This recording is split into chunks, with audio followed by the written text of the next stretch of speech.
Ganito lang naman gumawa ng napakasarap, napaka-creamy na ubi makapuno sagu jelly salad. Kung interesado kang malaman ang recipe na to, panoorin mo hanggang dulo. Sa ating kumukulong tubig, maglagay lang tayo dito ng 3/4 cup ng small tapioca or sago. At ngayon naman ay lutuin lang natin ito hanggang maging clear na ang ating sago. Sa pagluluto naman ito, continuous lang ang paghahalo para hindi masunog or magdikit-dikit ang ating sago. Pag clear na, i-set aside na muna natin. Hangan natin dito ng ubi flavored na jelly powder. At maglalagay din tayo dito ng 3 tablespoon ng asukal. At saka natin ibuhos ang 1 liter ng water. Ngayon naman ay haluin lang natin ito ng mabuti at lutuin natin over medium heat hanggang sa kumulo na ang ating jelly mixture.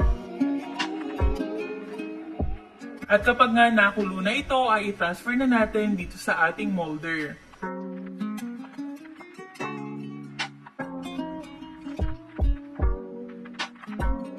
At kapag nga nalagyan na natin lahat ng molder ay pwede na natin itong palamigin.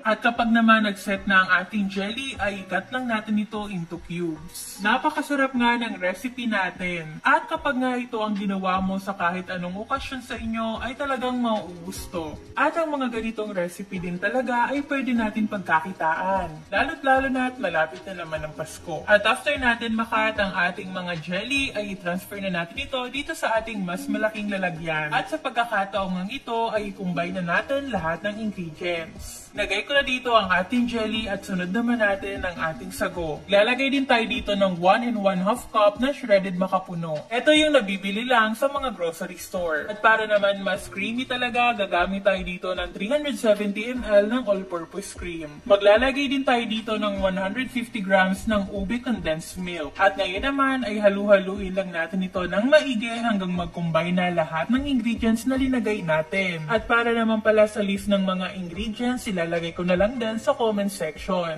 Nagawa mo na din ba ang ganito kasarap na dessert? Yung madali lang gawin plus napakasarap at napaka-creamy pa. Ngayon naman ay transfer na natin siya dito sa ating mga cup. At dahil nga nagre-request kayo ng ubi makapuno salad, eto't pinagbigyan ko na kayo. At dahil malapit na naman ng Pasko, kailangan na iba't ibang salad naman ang gawin natin. Kaya kung meron kang request, i-comment mo dyan sa comment section. At kung nakaabot ka sa part ng video na to, abangan nyo ang aking post para sa ating September giveaway. At kung followers kita, alam mo na every bare months talaga ay parati tayong nagpapag-giveaway. Kaya abang-abang lang kayo dahil valid ang inyong mga entry from September to December giveaway. Mabalik tayo sa ating recipe, i-chill muna natin ito bago natin i-serve. Tingnan nyo naman kung gaano ka-creamy itong ginawa natin na ubi makapuno jelly sagu salad. Kaya mari, ano pang hinihintay mo, try mo na din ang recipe na to. Yan lang muna, follow for more pang negosyo recipe.